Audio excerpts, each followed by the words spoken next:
इस कड़ी में अगला चरण L110 ഭാരതം വിക്ഷേപിക്കുന്ന കൃത്രിമ ഉപഗ്രഹങ്ങളിൽ ഏറ്റവും ഭാരമേറിയ കമ്മ്യൂണിക്കേഷൻ സാറ്റലൈറ്റ് 3 അഥവാ CMS-3 ഭ്രമണപഥത്തിൽ എത്തുകയാണ്.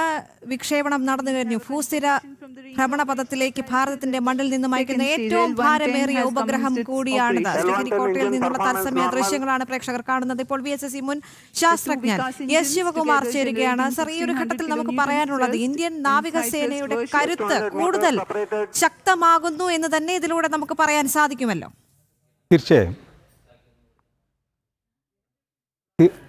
തീർച്ചയായും നാവികസേനയുടെ കരുത്ത്, കമ്മ്യൂണിക്കേഷൻ കേപ്പബിലിറ്റി ഇൻക്ലൂഡിംഗ് സബ്മറീൻസിനുള്ള communications, real time video, real time audio, real time voice, data transfer എല്ലാം റിയൽ ടൈമിന്, എസ്പെഷ്യലി നമ്മുടെ എൻറ്റയർ ഇന്ത്യയുടെ പ്രൊട്ടക്ഷൻ ഈ സാറ്റലൈറ്റ് വളരെ ഫലപ്രദമായിരിക്കും.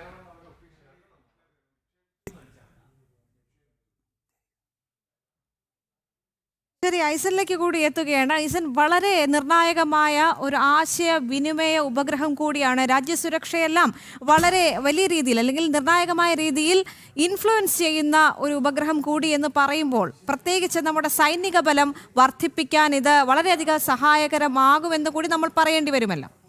തീർച്ചയായും നമ്മുടെ സൈനിക നേട്ടങ്ങൾ, സൈനിക സുരക്ഷ ഉറപ്പാക്കുന്നതിന് ഏറെ പ്രയോജനകരവും നിർണായകവുമാണ് ഈ റോക്കറ്റ്, ഈ സാറ്റലൈറ്റ് എന്ന കാര്യത്തിൽ തർക്കമില്ല. നേരത്തെ ശിവകുമാർ സാർ സൂചിപ്പിച്ചതുപോലെ ഇതിൻ്റെ വലിയ രീതിയിലുള്ള ഡാറ്റ സ്റ്റോറേജും ഡാറ്റ ട്രാൻസ്ഫർ കേപ്പബിലിറ്റീസും എല്ലാം തന്നെ ഇതിനെ വളരെയധികം ശാക്തീകരിക്കുന്നുണ്ട്. ഒരു ഇലക്ട്രോണിക് സംവിധാനം എന്ന നിലയിൽ വളരെയധികം ശക്തിയോടെ പ്രവർത്തിക്കുന്ന, അല്ലെങ്കിൽ വളരെയധികം സ്ട്രോങ് ആയി പ്രവർത്തിക്കുന്ന ഒരു സംവിധാനമാണിത്. നമുക്കിപ്പോൾ കാണാൻ സാധിക്കുന്നത് 217 സെക്കൻഡ് പിന്നിടുമ്പോൾ കൃത്യമായ ട്രജക്ടറിയിൽ തന്നെ റോക്കറ്റ് സഞ്ചരിച്ചു കൊണ്ടിരിക്കുന്നു എന്നാണ് മനസ്സിലാക്കാനും സാധിക്കുന്നത്. ഇപ്പോൾ റോക്കറ്റിൻ്റെ ആ ഒരു ഫൈനൽ സ്റ്റേജ്, സാധാരണഗതിയിൽ ക്യാമറകളിൽ നിന്നും കാണാൻ സാധിക്കുന്ന ഒരു അകലത്തിൽ നിന്നും വിട്ടുപോയിരിക്കുന്നു റോക്കറ്റ് എന്നാണ്. അതുകൊണ്ട് തന്നെയാണ് നമുക്കിപ്പോൾ ഈ ഗ്രാഫിക്സിലെല്ലാം തന്നെ വിവരങ്ങൾ കാണാനും സാധിക്കുന്നത്. വിശാലമായ ആകാശത്തേക്ക് പോകുന്നതിനിടെ ഇപ്പോൾ ആദ്യ ഘട്ടത്തിൽ രണ്ട് സ്ട്രാപ്പ് മോട്ടോറുകൾ വിഘടിച്ച് കഴിഞ്ഞു എന്നാണ് മനസ്സിലാക്കാൻ സാധിക്കുന്നത്. ഈ 3 സ്റ്റേജുകളാണുള്ളത്. സ്ട്രാപ്പ് ഓൺസും അതുപോലെ തന്നെ കോർ സ്റ്റോറും അപ്പർ സ്റ്റേജ്, 3 സ്റ്റേജുകളിൽ നിന്ന് ഓരോ ഘട്ടമായാണ് വേർതിരിയുകയും ചെയ്യുക. ഇപ്പോൾ ആദ്യഘട്ടം നമുക്കിപ്പോൾ സ്ട്രാപ്പ് മോട്ടോറുകൾ വിഘടിച്ച് കഴിഞ്ഞു എന്ന വിവരമാണ് നമുക്ക് മനസ്സിലാക്കാൻ സാധിക്കുന്നത്. 138 കിലോമീറ്റർ ഉയരത്തിലാണ് ഇപ്പോൾ റോക്കറ്റ് സഞ്ചരിച്ചു കൊണ്ടിരിക്കുന്നത്. മാത്രമല്ല അതിൻ്റെ ഹീറ്റ് കവർ, അതായത് സാറ്റലൈറ്റ്, ഏറ്റവും മുകളിലുള്ള സാറ്റലൈറ്റിൻ്റെ ഹീറ്റ് കവർ തുറന്നു പോയിരിക്കുന്നു. ഇപ്പോൾ പ്രധാനപ്പെട്ട ഘടകങ്ങൾ മാത്രമാണ് ഇപ്പോൾ റോക്കറ്റിൻ്റെ ഭാഗമായി, വിക്ഷേപണത്തിൻ്റെ ഭാഗമായുള്ളത്. വിക്ഷേപണം കൃത്യമായ രീതിയിൽ, അതായത് റിലേറ്റീവ് വെലോസിറ്റി എന്ന് പറയുന്നത് 3.3 കിലോമീറ്ററാണ്. 150 കിലോമീറ്റർ ഉയരത്തിലേക്ക് എത്തിക്കഴിഞ്ഞു എന്നാണ് നമുക്ക് മനസ്സിലാക്കാൻ സാധിക്കുന്നത്. വിക്ഷേപണം നടന്നപ്പോൾ 300 സെക്കൻഡ് തികയുന്നതേ ഉള്ളൂ. അതായത് 5 മിനിറ്റ് തികയുന്നതിന് മുമ്പ് തന്നെ കൃത്യമായ ട്രജക്ടറിയിൽ റോക്കറ്റ് പോകുന്നു എന്നല്ലേ സാർ മനസ്സിലാക്കേണ്ടത്? തീർച്ചയായും ആ ട്രജക്ടറിയിൽ നിന്ന് തന്നെ നമുക്ക് മനസ്സിലാക്കാം. എല്ലാ പാരാമീറ്റേഴ്സും ആസ് പ്രഡിക്റ്റഡ് ആണ്. So absolutely there is no problem. As per prediction ആണ് എല്ലാ trajectory parameters, altitude, relative velocity, നമ്മുടെ performance of individual stages, everything as predicted ആണ്. കൃത്യമായ ഓർബിറ്റ് കൂടി തന്നെയാണ് അത് പോകുന്നത്, ട്രജക്ടറി കൂടി തന്നെയാണ് അത് പോകുന്നത്. ഇപ്പോൾ സെക്കൻഡ് സ്റ്റേജും വിഘടിപ്പിച്ചു അല്ലേ? അല്ല, ഇപ്പോൾ സെക്കൻഡ് സ്റ്റേജിലേക്ക് എത്തിക്കൊണ്ട് ഇപ്പോൾ ജസ്റ്റ് സെപ്പറേറ്റ്. സെക്കൻഡ് സ്റ്റേജ് ഇപ്പോൾ സെക്കൻഡ് സ്റ്റേജിൻ്റെ സെപ്പറേഷൻ ഉണ്ടായിരിക്കുന്നത്. ഇപ്പോൾ ഏതാണ്ട് ക്രയോ സ്റ്റേജ് ആണ്. ഇപ്പോൾ ക്രയോ സ്റ്റേജിൻ്റെ ഇഗ്നിഷൻ ഇപ്പോൾ വളരെ പ്രധാനമാണ്. ഇത് ഇന്ത്യയിൽ തന്നെ വികസിപ്പിച്ചെടുത്ത ഏറ്റവും വളരെ കോംപ്ലിക്കേറ്റഡ് ടെക്നോളജിയാണ് ഈ ക്രയോ ടെക്നോളജി എന്ന് പറയുന്നത് തന്നെ. അത് ഏറ്റവും അഭിമാനകരമാണ്. ഇത് തദ്ദേശീയമായിട്ട് വികസിപ്പിച്ചെടുത്തതാണ്. അപ്പോൾ ക്രയോ സ്റ്റേജും ഇഗ്നൈറ്റ് ആയി എന്നുള്ള സിഗ്നൽസാണ് ഇപ്പോൾ നമുക്ക് കിട്ടുന്നത്. ക്രയോ സ്റ്റേജിൽ ഉപയോഗിക്കുന്നത് ലിക്വിഡ് ഹൈഡ്രജൻ, ലിക്വിഡ് ഓക്സിജൻ ആണ്. ഏറ്റവും സങ്കീർണമായ ടെക്നോളജിയാണ് ഈ ക്രയോജനിക് ടെക്നോളജി എന്നുള്ളത്. ഏറ്റവും പവർഫുൾ ആൻഡ് ഏറ്റവും എഫിഷ്യൻറ്റ് ഒരു ടെക്നോളജിയാണ്.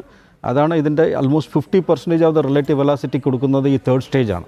അപ്പോൾ ഇത് തദ്ദേശീയമായിട്ട് ഇന്ത്യക്കകത്ത് നമ്മുടെ ഇസ്രോ ടീം തന്നെ ഡെവലപ്പ് ചെയ്ത സ്റ്റേജാണ് ഇത്. അത് ഏറ്റവും അഭിമാനകരമായിട്ടാണ് പെർഫോം ചെയ്യുന്നത്.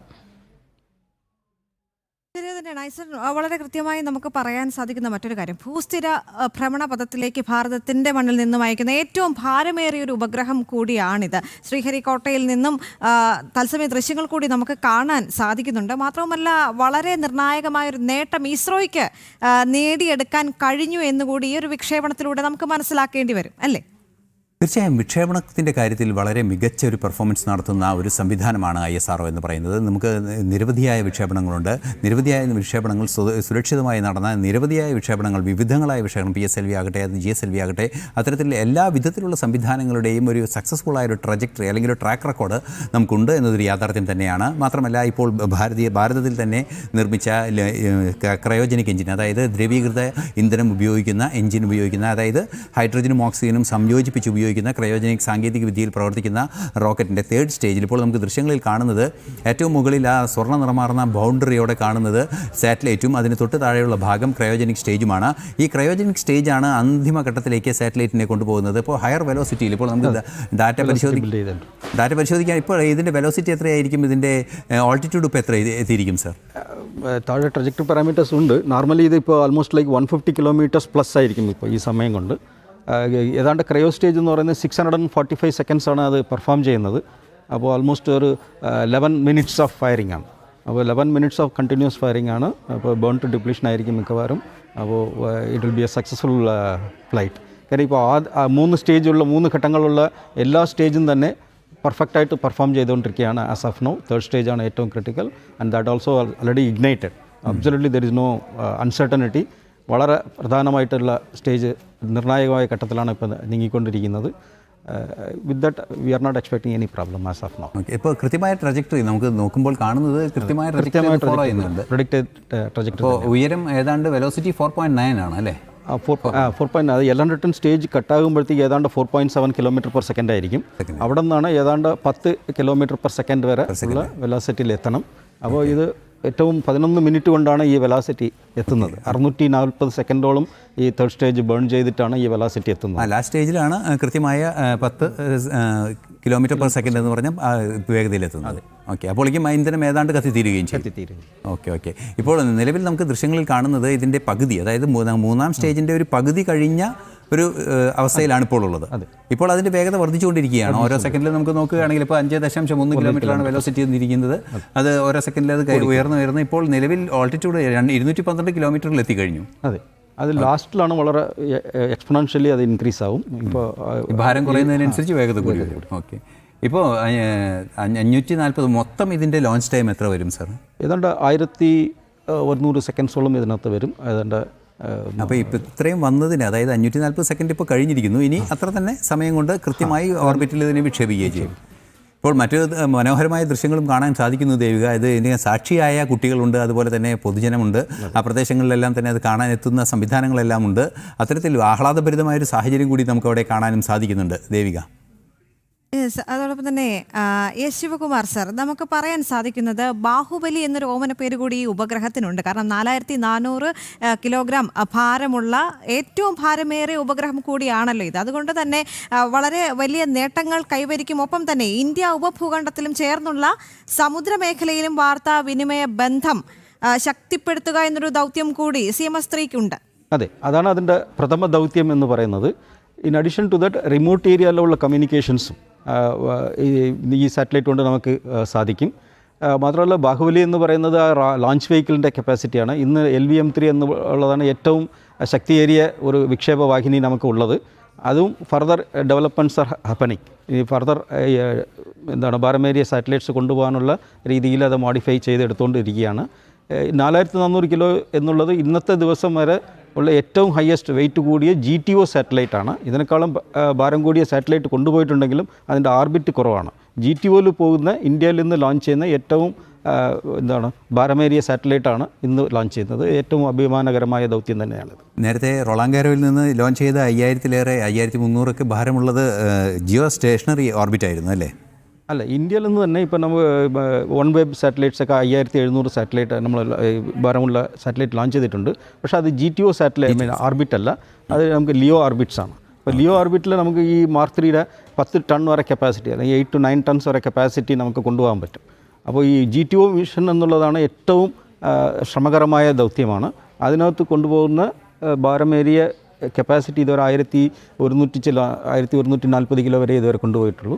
അതിൽ 1400 കിലോഗ്രാം എന്നുള്ളത് വളരെ അഭിമാനകരമായ നേട്ടം തന്നെയാണ്. ഇപ്പോൾ ഇതിൻ്റെ വേഗത 6.2 വെലോസിറ്റി 6.2 ആർജിച്ചിരിക്കുന്നു പെർ സെക്കൻഡ് എന്നാണ് മനസ്സിലാക്കാൻ സാധിക്കുന്നത്. മാത്രമല്ല ഓൾട്ടിറ്റ്യൂഡ് കുറേ കൂടി ഉയർന്നിട്ടുണ്ട് എന്നും അറിയാൻ സാധിക്കുന്നുണ്ട്. നിലവിൽ കാര്യക്ഷമമായ ഒരു പ്രവർത്തനം റോക്കറ്റിൻ്റെ ഭാഗത്തു നിന്ന് ഉണ്ടാകുന്നു എന്ന് തന്നെയല്ലേ മനസ്സിലാക്കേണ്ടത്? അതെ, ആ ട്രജക്ടറി മാച്ചിങ് തന്നെ നമുക്ക് മനസ്സിലാക്കാൻ പറ്റും.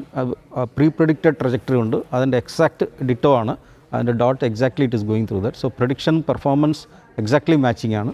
അതുകൊണ്ട് നമുക്ക് ഇതിനകത്ത് ഒരു കൺസേണും ഞാൻ കാണുന്നില്ല.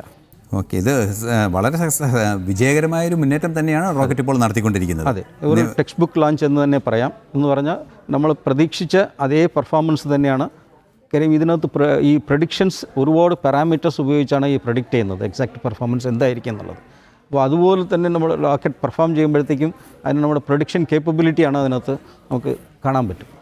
തീർച്ചയായും ഇപ്പോൾ വളരെ കൃത്യമായ ഉയരം 180 കിലോമീറ്ററിലേക്ക് വീണ്ടും എത്തിയിരിക്കുന്നു എന്നാണ് മനസ്സിലാക്കാൻ സാധിക്കുന്നത് ഓൾട്ടിറ്റ്യൂഡ്. അതുപോലെ തന്നെ 6 കഴിഞ്ഞു, 7 അടുത്തു വെലോസിറ്റിയെ, അല്ലെങ്കിൽ സെക്കൻഡിലുണ്ടാകുന്ന വേഗത 7 അടുത്തു എന്നും മനസ്സിലാക്കാൻ സാധിക്കുന്നുണ്ട്. ഇനി അധികമില്ല, മിനിറ്റുകൾ മാത്രം, ഏതാണ്ട് ഒരു 1, 2, 3 മിനിറ്റുകൾക്കകം സാറ്റലൈറ്റ് സെപ്പറേറ്റഡ് ആവും. അല്ല, അത് തേർഡ് സ്റ്റേജ് കട്ടാകും. പിന്നെ 15 സെക്കൻഡ് കഴിഞ്ഞിട്ടാണ് സാറ്റലൈറ്റ് സെപ്പറേറ്റ് ചെയ്യുന്നത്. അതിൻ്റെ ഒരു സ്റ്റെബിലിറ്റി അല്ലെങ്കിൽ സ്റ്റെബിലൈസേഷൻ നടക്കും. ഓർബിറ്റ് സ്റ്റെബിലൈസ് ചെയ്ത് വെലോസിറ്റി ഒക്കെ കുറഞ്ഞ് നോർമൽ പൊസിഷനിൽ അത് കട്ട് ഓഫ് ചെയ്തിട്ട് സ്റ്റെബിലൈസ് ചെയ്ത് ഇതിൻ്റെ ഡിസ്റ്റർബൻസ് ടെയിൽ ഓഫ് ത്രസ്റ്റ് എല്ലാം കട്ടായതിനു ശേഷം സ്റ്റേബിളായിട്ട് അതിൻ്റെ ഓറിയൻറ്റേഷൻ പ്രോപ്പറായിട്ട് വെച്ചിട്ട് will separate the satellite.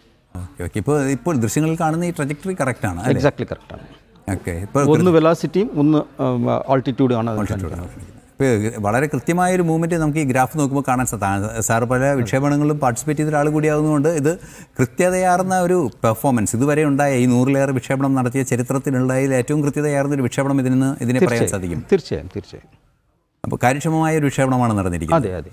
Okay, അതാണ് ദേവിക ഏറ്റവും പ്രധാനപ്പെട്ട കാര്യം. ഏറ്റവും കൃത്യതയാർന്ന വിക്ഷേപണം, അതായത് വിക്ഷേപണത്തിൻ്റെ ഓരോ മുൻകൂട്ടി തയ്യാറാക്കിയ അതേ ട്രജക്ടറിയിൽ വളരെ കൃത്യമായി റോക്കറ്റ് സഞ്ചരിച്ചു കൊണ്ടിരിക്കുന്നു. കൃത്യമായ സമയങ്ങളിൽ അതിൻ്റെ സെപ്പറേഷൻ നടക്കുന്നു. അതുപോലെ തന്നെ അതിൻ്റെ ഓരോ ഘട്ടങ്ങളിലുള്ള ജ്വലനം, അതുപോലെ തന്നെ അതിൻ്റെ പ്രതീക്ഷിക്കുന്ന വെലോസിറ്റി. ഇപ്പോൾ നമുക്ക് ദൃശ്യങ്ങളിൽ കാണുന്ന ഡാറ്റ പരിശോധിക്കുക 7.6 കിലോമീറ്റർ പെർ സെക്കൻഡ് എന്ന വേഗതയിൽ എത്തിക്കഴിഞ്ഞിരിക്കുന്നു. അത് ഇന്ധനത്തിൻ്റെ അളവ് കത്തിത്തീരുന്നതിനനുസരിച്ച്, അതായത് ഈ ക്രയോജനിക് എഞ്ചിനിൽ ഉപയോഗിക്കുന്ന ലിക്വിഡ് ഓക്സിജൻ മിക്സർ ഇന്ധനം, ക്രയോജനിക് ഇന്ധനം 28.6 ടണ്ണാണുള്ളത്. ഈ 6 ടൺ ഏതാണ്ട് 8.25 ഇപ്പോൾ കത്തി തീർന്ന് കാണും അല്ലേ സാർ? ഏതാണ്ട് 60 to 70% കത്തി കാണും. 60 to 70% ഇന്ധനം ഇപ്പോൾ ജ്വലനം തീർന്നിരിക്കും. ഇനിയും മിനിറ്റുകൾക്കകം ഈ സാറ്റലൈറ്റ് ലോഞ്ച് ചെയ്യുന്ന ആ വിജയകരമായ ദൗത്യത്തിലേക്ക് നമുക്ക് എത്താൻ സാധിക്കുമെന്ന് തന്നെയാണ് പ്രതീക്ഷിക്കുന്നത്. ദേവിക, ചന്ദ്രയാൻ 3 പോലെയുള്ള വലിയ ദൗത്യങ്ങളിലും ഉപയോഗിച്ചിട്ടുള്ളത് LVM-3 വിക്ഷേപണ വാഹനമായിരുന്നു അല്ലേ? തീർച്ചയായും ദേവിക, ലോഞ്ച് വെഹിക്കിൾ മാർക്ക് 3 എന്ന് പറയുന്ന വലിയ രീതിയിലുള്ള അല്ലെങ്കിൽ വലിയ മാസിനെ ട്രാൻസ്പോർട്ട് ചെയ്യാൻ സാധിക്കുന്ന, നമുക്ക് ദൃശ്യങ്ങളിൽ തന്നെ കാണാൻ സാധിക്കും. ഈ ബാഹുബലി എന്ന പേര് തന്നെ ഈ റോക്കറ്റിന് വരാൻ തന്നെ കാരണം ഇത് തന്നെയാണ്. അതായത് വലിയ ഭാരം, വലിയ ദൂരത്തേക്ക്, അത്തരത്തിലുള്ള സാധാരണഗതിയിലുള്ളതിനേക്കാൾ വലിയൊരു ഭാരവാഹന ശേഷിയും പ്രവർത്തനശേഷിയുമുള്ള ഒരു റോക്കറ്റ് എന്നതുകൊണ്ട് തന്നെയാണ് ഇതിൻ്റെ ഉയരം. നമുക്ക് ഈ ബാഹുബലി എന്ന് പറയുമ്പോൾ ഇത് ഇമാജിൻ ചെയ്യാൻ, ദൃശ്യങ്ങളിൽ കാണുന്നതിനേക്കാൾ ഇതിൻ്റെ ദൃശ്യങ്ങളുടെ ഈ റോക്കറ്റിൻ്റെ ഒരു രൂപം കാൽക്കുലേറ്റ് ചെയ്യുകയാണെങ്കിൽ ഇതിൻ്റെ ഉയരം എന്ന് പറയുന്നത് 43.5 മീറ്ററാണ് അല്ലേ സാർ? 43.5 മീറ്റർ എന്ന് പറയുമ്പോൾ നമുക്ക് ഏകദേശം ഒരു 15 നില കെട്ടിടത്തിൻ്റെ ഒക്കെ ഉയരം ഉണ്ടാവും. അത്രയും ഉയരം ഉണ്ടായിരിക്കും. അതുപോലെ തന്നെ 15 നില കെട്ടിടത്തിൻ്റെ ഉയരം ഉണ്ടായിരിക്കും. 642 ടണ്ണാണ് ഇതിൻ്റെ ഭാരം. ഏറെ ഭാരമുള്ള ഒരു റോക്കറ്റ് കൂടിയാണ്. അതായത് 14 നില കെട്ടിടത്തിൻ്റെ ഉയരത്തിലുള്ള ഒരു കൂറ്റൻ കെട്ടിടത്തിൻ്റെ ഉയരത്തിലുള്ള വലിയ ഭാരമുള്ള ഒരു വസ്തു അന്തരീക്ഷത്തിലൂടെ അതിവേഗം സഞ്ചരിച്ചുകൊണ്ടിരിക്കുന്ന അത്ഭുതകരമായ ഒരു കാഴ്ചയാണ് നമുക്ക് ഈ റോക്കറ്റ് വിക്ഷേപണങ്ങളിൽ കാണാൻ സാധിക്കുന്നത്. ഇപ്പോൾ ഈ വിക്ഷേപിക്കുന്ന റോക്കറ്റ് ഇപ്പോൾ സഞ്ചരിക്കുന്ന വഴി ഇപ്പോൾ വളരെ അടുത്തെത്തിയിരിക്കുന്നു. 9 കിലോമീറ്റർ പെർ സെക്കൻഡ് എന്ന് പറയുന്ന ഹൈ വെലോസിറ്റിയിലേക്ക്, അതായത് 10 കിലോമീറ്റർ പെർ സെക്കൻഡ് എന്ന വെലോസിറ്റിയിലേക്ക് എത്തുന്നതിനുള്ള 9.1 എത്തിക്കഴിഞ്ഞു. ഇപ്പോൾ ഓൾട്ടിറ്റ്യൂഡ് 170 കിലോമീറ്റർ, അതായത് ഭൂമിയിൽ നിന്നും 170.8 കിലോമീറ്റർ മുകളിലാണ് ഇപ്പോൾ ഈ റോക്കറ്റ് ഉള്ളത് എന്നാണ് നമുക്ക് ഡാറ്റകളിൽ നിന്നും മനസ്സിലാക്കാൻ സാധിക്കുന്നത്. ദേവിക, യെസ്, അത് തന്നെയാണ്. വിജയകരമായി തന്നെ LVM-3 5ാം വിക്ഷേപണം നടന്നിരിക്കുന്നു എന്ന് മനസ്സിലാക്കാൻ സാധിക്കുന്നു. ഭാരതം വിക്ഷേപിക്കുന്ന കൃത്രിമ ഉപഗ്രഹങ്ങളിൽ ഏറ്റവും ഭാരമേറിയ കമ്മ്യൂണിക്കേഷൻ സാറ്റലൈറ്റ് 3 അഥവാ CMS-3 ഭ്രമണപഥത്തിൽ എത്തിക്കൊണ്ടിരിക്കുകയാണ്. ഭൂസ്ഥിര ഭ്രമണപഥത്തിലേക്ക് ഭാരതത്തിന്റെ മണ്ണിൽ നിന്നും അയക്കുന്ന ഏറ്റവും ഭാരമേറിയ ഉപഗ്രഹം കൂടിയാണ് ഇതെന്നുള്ളൊരു പ്രത്യേകത കൂടി ഉണ്ടായി. സർ, നമുക്ക് നേരത്തെ സൂചിപ്പിച്ചതുപോലെ തന്നെ ഭാരതത്തിന്റെ അല്ലെങ്കിൽ